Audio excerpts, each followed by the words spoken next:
everybody. This is Darren Redmond, and I am thrilled for our guest today on the Again for the First Time podcast. I've been a follower and believer in the work that Tim Ryan does for a long period of time. You may know him from the A&E stellar show at this point. I mean, famously so, Dope Man, from the work that he has done as the executive director of a Man in Recovery Foundation, the work he's done on Capitol Hill. You've seen him on show after show talking about his past, talking about helping people, that it's not over, taking responsibility for one's own actions and things that are out there.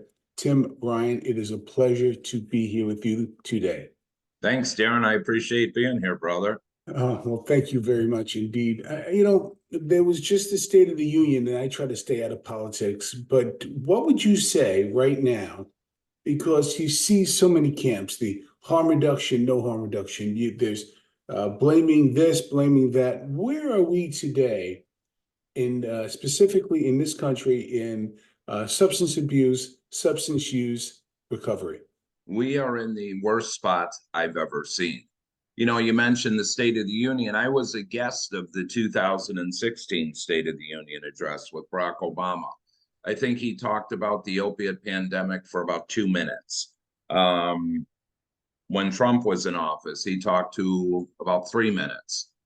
Bottom line is, when I've worked with senators and congressmen, I had a congressman out of Illinois about 8 years ago, 7 years ago. He said, Tim, I'll take you to Congress. He said, I'll get you 20 minutes.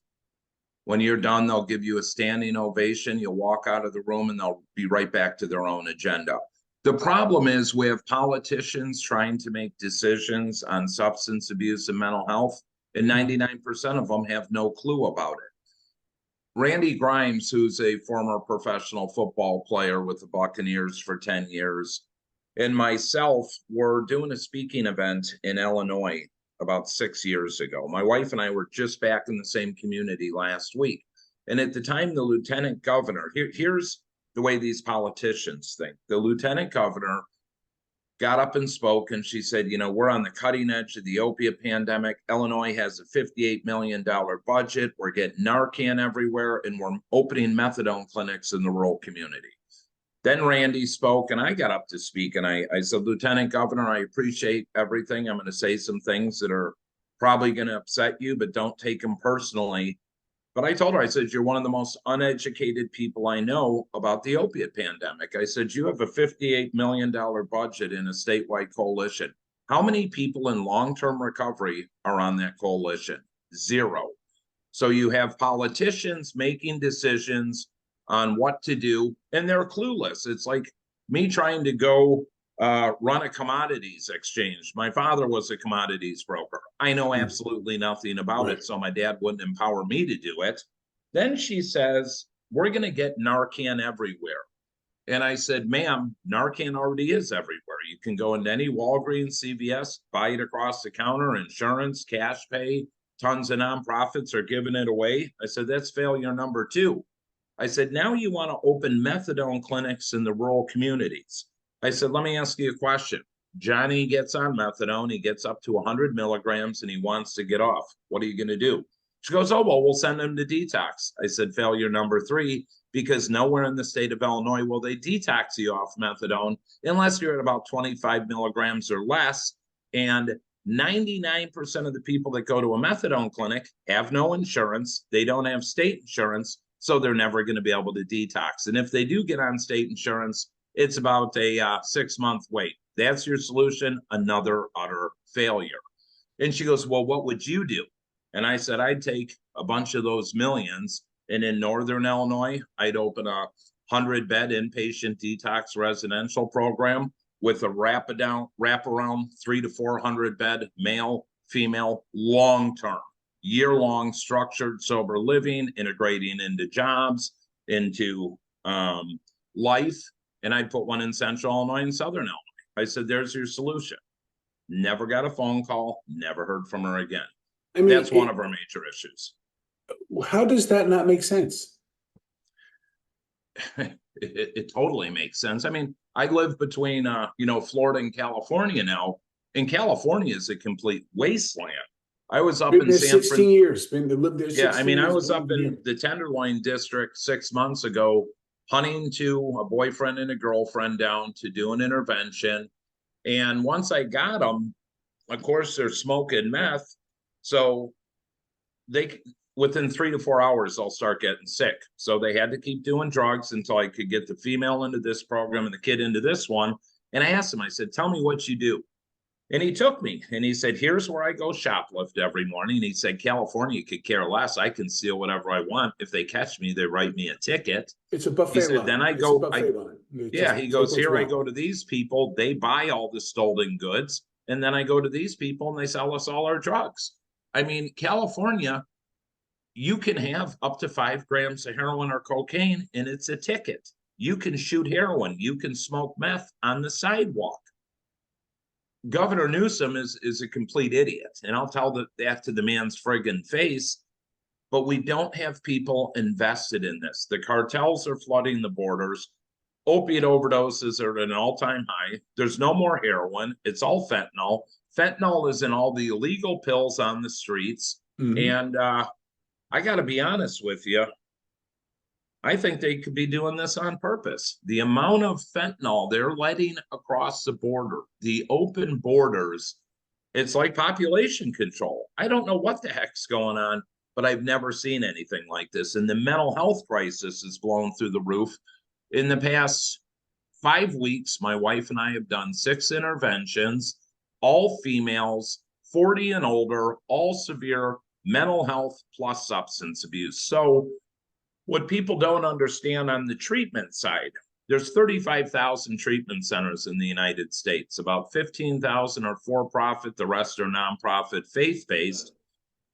But to get help, you've either got to have cash, a PPO policy, an HMO insurance policy will get you 14 to 21 days of treatment. That's it.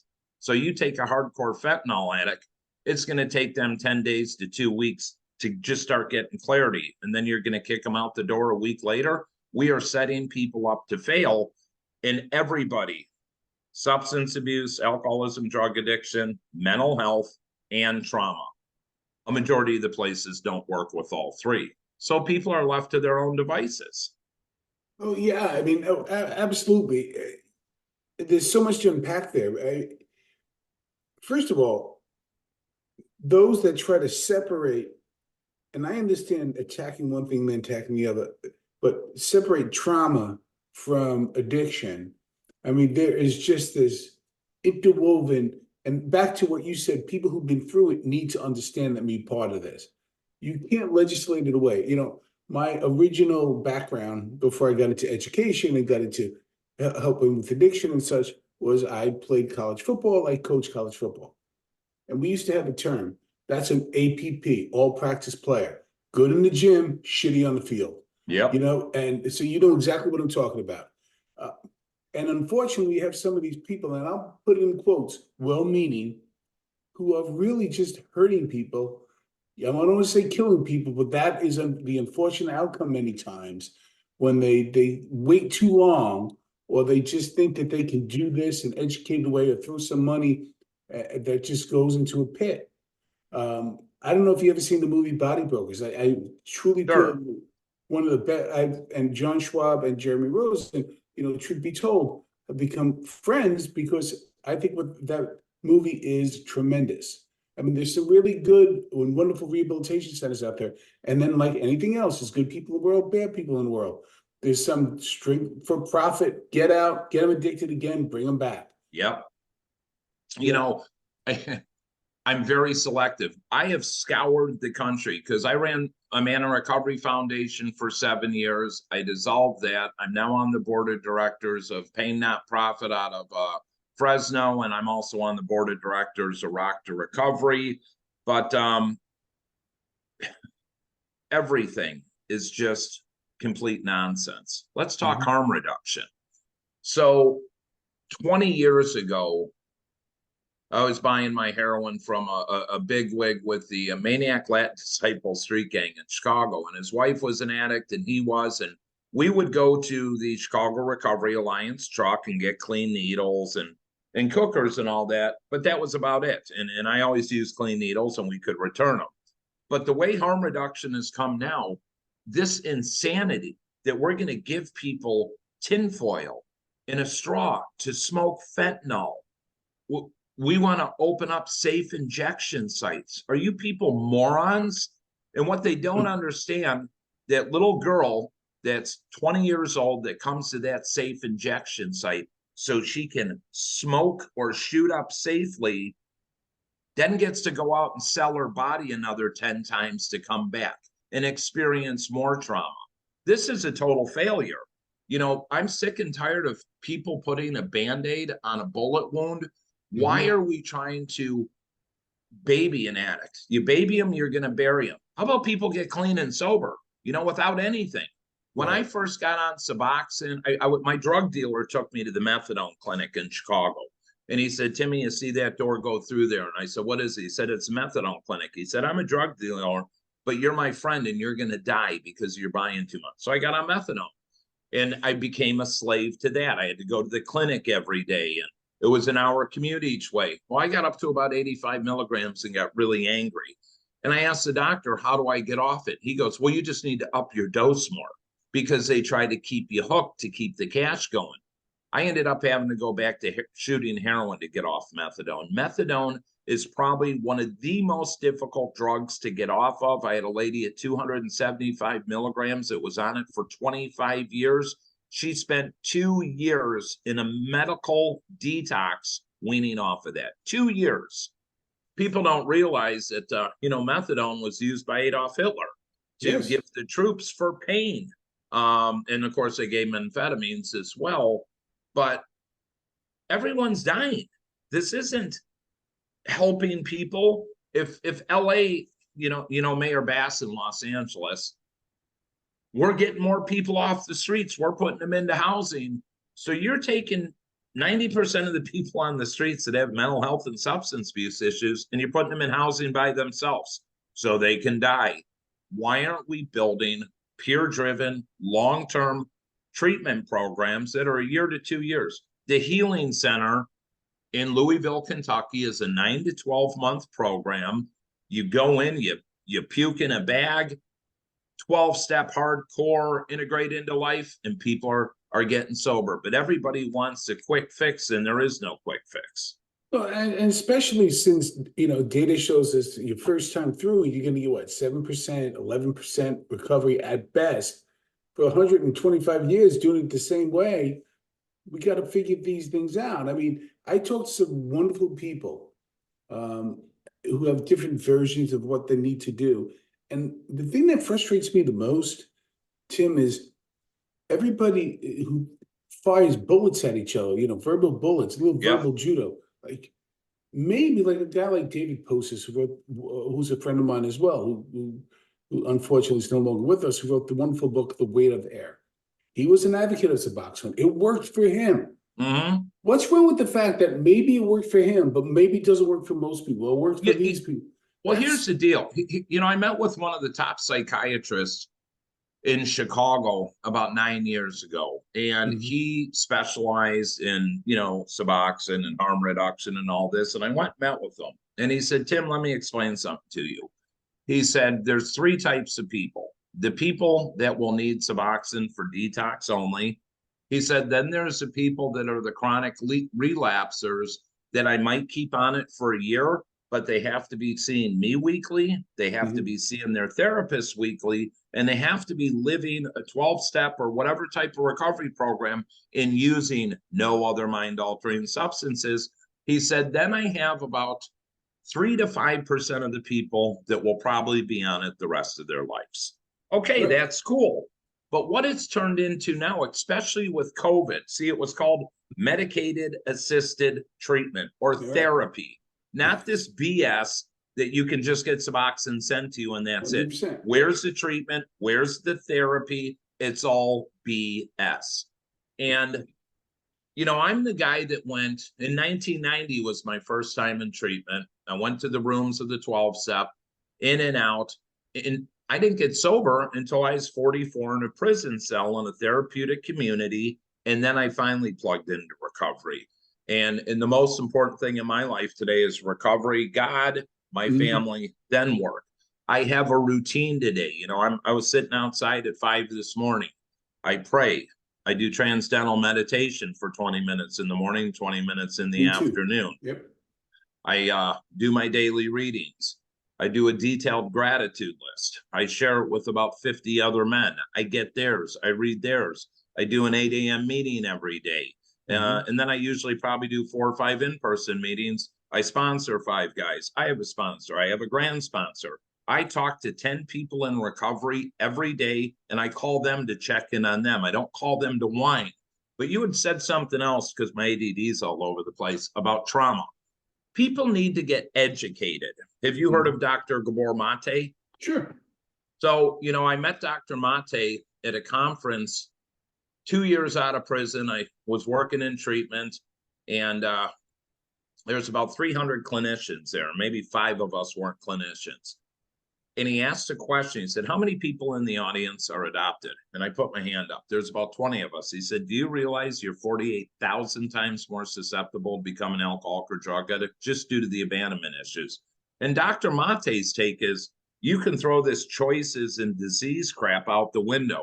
He said it all has to do with trauma, childhood trauma, whether it's emotional, mental, spiritual, physical, or sexual. So I'm sitting there going, I don't have any trauma. And then, you know, the adoption, being kid with learning disabilities, ADD. I was a stupid kid. I spell at about a 3rd grade level. I don't know what a verb, an adjective, a pronoun, a conjunctive sentences. I just don't comprehend those things. Then, you know, I had a brother that, you know, severely beat me up every day. I was molested by a babysitter at 10 years old. That was my trauma, but I didn't, hey, Mom, I was molested. I didn't know. I had no outlet. And then, of course, drugs and alcohol became my coping skills. But it was the trauma, and I never dealt with it until I met my wife 5 years ago, and I really got into deep therapy. And, you know, my son died from an overdose 10 years ago on my 21-month sobriety date. I've been to 155 funerals. I live in the darkness. I see things that people don't want to see, but this is my calling. But self-care, again, is more important for me. But it's explaining people on these journeys. You know, I can't tell you, I've got a place in South Carolina called Oaks Recovery, which is a peer-driven AA Big Book Boot Camp, I call it. And I will put people in treatment, and then I'll send them there for 4 months. And they take you through the steps, and then you have to take 5 people through the steps before you graduate the program. People don't understand it. And I love the people that knock the 12 steps in the big book. It didn't work for me.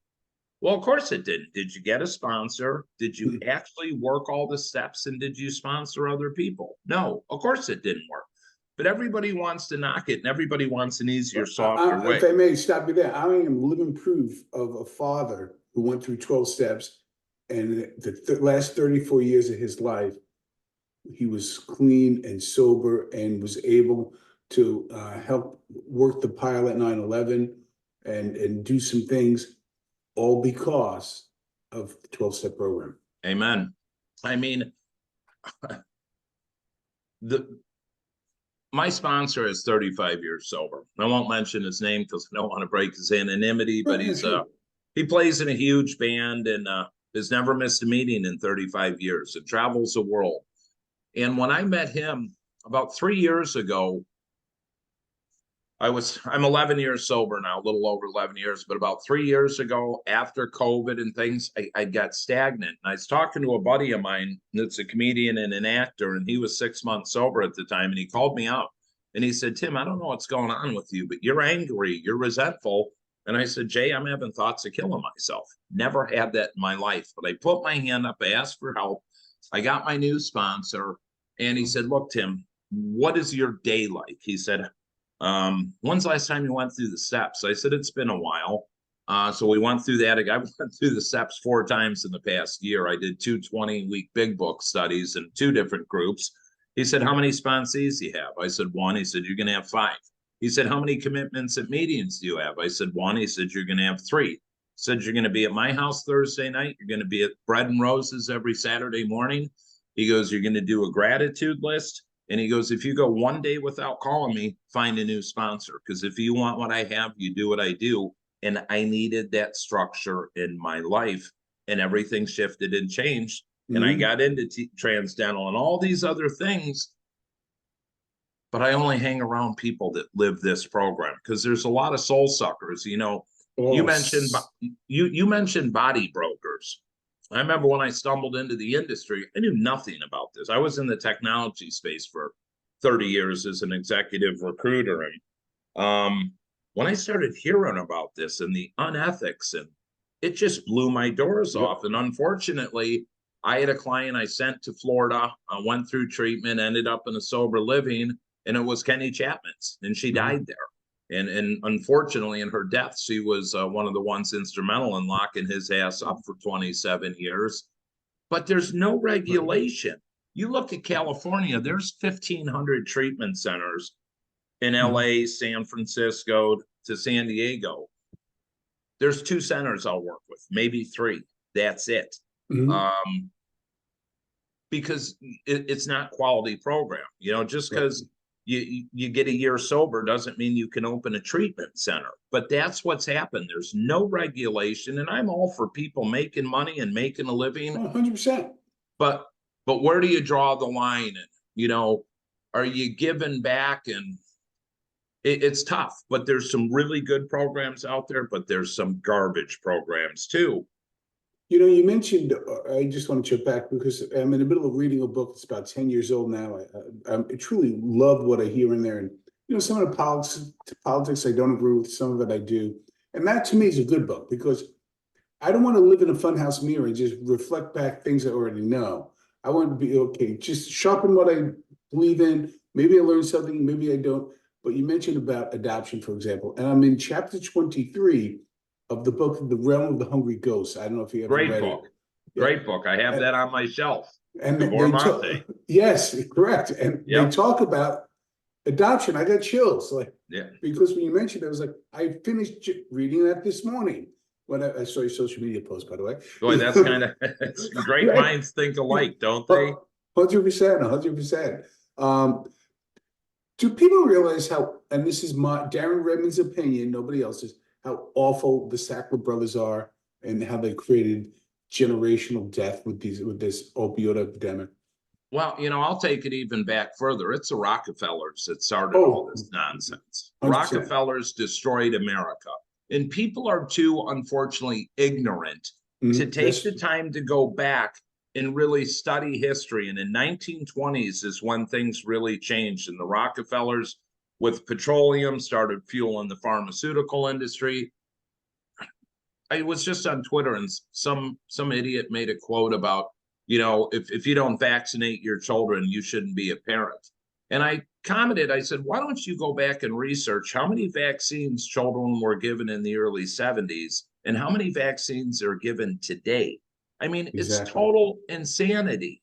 Exactly. But big pharma runs everything. It's all about the money. Our healthcare system is not about getting people well. It's keeping people sick and addicted to the pharmaceuticals. So you got to keep spending the money. They don't want people to get well. And if you want me to go deeper, you know, please. It's all the government. They're trying to control everything. They're trying to monetize everything. They're all lying in their pockets, and they all talk. They're just, I don't side with Trump or this. If I do side with anyone, it's going to be Robert F. Kennedy, because the guy's 40 plus years sober. And he's speaking the truth, and he just doesn't seem like a con. But people, oh, you're a conspiracy theorist. Take the time to get educated, people. Take the time to do your homework on where you're trying to get your loved one help based on your resource status. And how many times we suggest to people, and then they go this way. And then they want to blame. You know, the crazy thing is the parents say, get yourself some help. This is a family disease. If your loved one is struggling and they're pulling mom and dad or the one parent, because most homes today are 50% divorced, the parents, the family got to get involved too. Because just because a loved one goes to treatment, they get out, they come back home to the scene of the crime, their chances of success are very minimal. Then they OD and die. Then they want to blame me. Yep, they want What to do you blame mean you. They blame want to me? blame the addiction center who did everything right, but you got to put Yep. those things in place. And let me tell you, I'm not going to go into detail, but yeah, I teach special ed, and there are weights and measures that need to be around totality. And you could just do so much at the facility. That's all I'll say. Well, I look at a lot of these, high-end programs that are 100 grand to 150,000 a month. There was one I do a ton of interventions from billionaires to homeless people and everything in between. And I got referred to this one guy. I'd put an actor in a program, and thank God he's 4 years sober now. But he referred me to another guy, and this guy had went to one of these programs 9 times. And I said, "You're spending 100 grand a month to come here. What is it doing for you?" But all he wanted to do was detox, chill by the pool, go to the Yeah. ocean, go fishing, eat lobster. That Well, doesn't work. And a majority of those people don't stay sober because they don't want to hear the truth. They don't right. want to do the work. You get out of this what you put into it. I was a competitive / professional water skier until I blew out my back at 21. But I put 4 hours a day into training every day. I would Mhm. fall 5,000 times learning one barefoot trick, but I Mhm. kept going. It's the same thing in recovery. It's repeating. And once people can find their tribe of quality people, things will change. But you see people get sober and I want to have a rehab relationship. I don't want to be friends with anyone in rehab. I don't want a relationship with anyone. I didn't come into rehab on a winning streak, but everybody starts getting a little clarity and they want to fall in love in this. And you don't even have a job. Let's learn to love yourself first, Oh, and then you can love absolutely. other people. Absolutely. I've mentioned this on this podcast and in person and talking to people sometimes, and again, I'm paraphrasing. We talk about do unto others, right? Do unto others so means also do unto yourself. Treat yourself with some respect. Treat yourself Absolutely. well. You know, just I'm helping a kid right now that my son died at his house. They basically I'm let so my son sorry over. about that. Yeah, Nick, he had started 2 bags of heroin, and this kid gave him a bar of Xanax, and uh, about a half hour later, they knew he was overdosing. They panicked. They went in the basement, did more drugs, came up an hour later, he was dead. If they would have had Narcan, chances are he'd be alive. Sure. If they would have called the police, Illinois has a good Samaritan law. The police would have come, the paramedics would have come, they would have hopefully saved my son's life, taken the drugs, and left. Nobody gets arrested, but nobody is educating the youth and people of society about this except me and my wife. I would say you and your wife are, and by the way, your wife, bravo for what she Yeah, does and Jennifer how Menace, brilliant. she's a badass, Yes. It's funny. My buddies are like, "Dude, how'd you marry a supermodel and an actress?" And I said, "You've got to understand, my wife went through hell, Mhm. being a supermodel, being sexually assaulted and treated like dirt. And of course, drugs and alcohol come in, and they told her they were giving her vitamin B12 shots. And it turns out it was, in a crystal methamphetamine so she could lose weight and work. But ultimately, then she was in movies like Blow and Charlie's Angels, Middle of the Sky. And at the top of her game, she couldn't stay sober. And she hung herself in the psych ward and had to learn how to walk and talk and wheelchair to a walker and walker to a cane and all the meds they had her on. She ended up going from anorexic to obese, lost it all naturally. Actually, right now, she is at the weight she was as a supermodel, but she did the work and she went and got sober in Compton in the hood. And Mhm. she'll tell a story. I put my hand up. They'd be like, "Oh, what's little princess going to tell us how?" It's like, sit down, shut your mouth, and Right. listen and shadow your sponsor. I'm old Mhm. school 12 step. I'm not here to baby you. You baby them, you're going to bury them.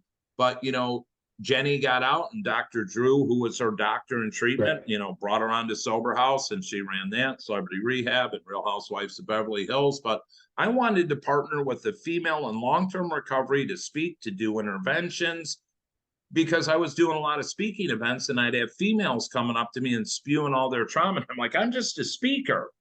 Right. And now Jen can talk with them, and then we can guide and direct them to a therapist, to a recovery coach, whatever they need. I'm just a connector. That's what I Right. do. I connect people. I help Well, that's people. very important. I mean, Yeah. because you don't have those connections, things don't fire right. It just, you need that. Well, here's the thing though, too. I can tell you when I was a salaried employee at treatment centers or whatever, there was a lot of people I wouldn't put in our centers because they weren't a fit. I got salary. You don't get paid. I didn't get paid for a Right. commission or any of this, but I cared about people. So I couldn't take a 65-year-old female who had really good insurance and put her in a program with a bunch of 20-year-old heroin addicts. It's not the Mhm. right thing to do. But on the flip side, you get so many centers, get that policy, jam her in there. Yep. That's not Yep. what it's all about. And that's the disgusting side of this industry. And I'd love to expose a bunch of it. And I have no problem calling people out. I've had centers shut down. I've had sober Good. living shut down. Good. That's the way it should be. I mean, you got to shut these because the people that do that are parasites. Absolutely. Absolute parasites. Well, you look at the Joint Commissions. The Joint Commissions, in my eyes, is the biggest scam in the country Hmm. because you got to get JACO accredited. And if you look at the Joint Commissions, they're the ones that came with the pain, the smiley faces in the ER room and really pushed the pain management, the opiates more. Yep. But when Joint Commissions comes in and accredits a treatment center and you find out there's an issue and you call them and report it, they do absolutely nothing. All they care about is their friggin' money and Hmm. trying to bark orders. And it's just absolutely disgusting. But people keep sending them money and even insurance policies. There's a lot of policies that you can't take unless your Joint Commission's accredited. It's Yep. another money cartel. It's That's what just a money grab. It's an influence grab. It is just it's ridiculous. yeah. Um, Before I let you go, we're recording this the day before St. Patty's Day. And what advice do you have for those in recovery um, who feel that they could go out, not that they're going to drink, but just what steps the person just came out of recovery or a second time or whatever. Walk us through maybe some best practices that you recommend. Well, it's funny because I'm from Chicagoland and St. Patty's Day is a huge deal in Chicago. They dye the river green. And, I go back to when I was younger. It was party. Let's take the train to Chicago. We'd start Mhm. drinking at 6 in the morning. You're pissed drunk by 11. That's Mhm. not fun. Whether it's St. Patty's Day, it's Christmas, it's a holiday, it's an event. If you're new in recovery, always leave yourself an out to where you go. You don't go with someone that can't. If you say, hey, John, I need to leave, you leave. Bring someone with you that you trust. When my wife got sober for 5 years, Jenny went nowhere without a family member that loved her or a person in long-term recovery. Even when she would do red carpets, she'd Right. go in, do the red carpet, spend 15 minutes and get pulled out. People have got to be accountable to their actions.